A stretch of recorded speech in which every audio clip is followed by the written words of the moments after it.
بسم اللہ الرحمن الرحیم۔ السلام علیکم ورحمۃ اللہ وبرکاتہ۔ تمام معزز سامعین و ناظرین کو انفارمیشن پوائنٹ کے پلیٹ فارم پر ایک دفعہ پھر سے خوش آمدید۔ معزز سامعین و ناظرین، ہماری آج کی ویڈیو کے اندر ہم جانیں گے جسٹس گلزار احمد کے بعد پاکستان کا اگلا چیف جسٹس کون ہوگا اور وہ کب حلف اٹھائے گا۔ Who will be next chief justice of Pakistan after justice Gulzar Ahmed and when he will take oath. معزز سامعین و ناظرین، جسٹس گلزار احمد اس وقت پاکستان کی سپریم کورٹ کے چیف جسٹس ہیں۔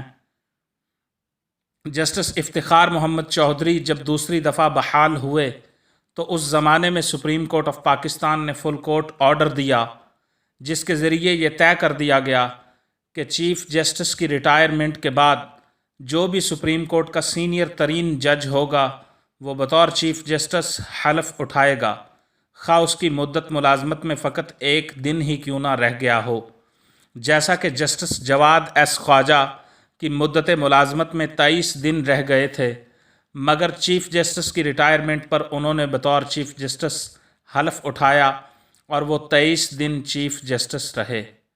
معزز سامعین و ناظرین، موجودہ chief justice of Pakistan justice Gulzar Ahmed 1 فروری 2022 کو اپنی مدت ملازمت کے اختتام پر ریٹائر ہو جائیں گے، اور ان کے بعد سپریم کورٹ آف پاکستان کے سینئر ترین جج جناب جسٹس عمر عطا بندیال 2 فروری 2022 کو بطور چیف جسٹس آف پاکستان حلف اٹھائیں گے، اور وہ 16 سپٹمبر 2023 تک اس عہدے پر فائز رہیں گے۔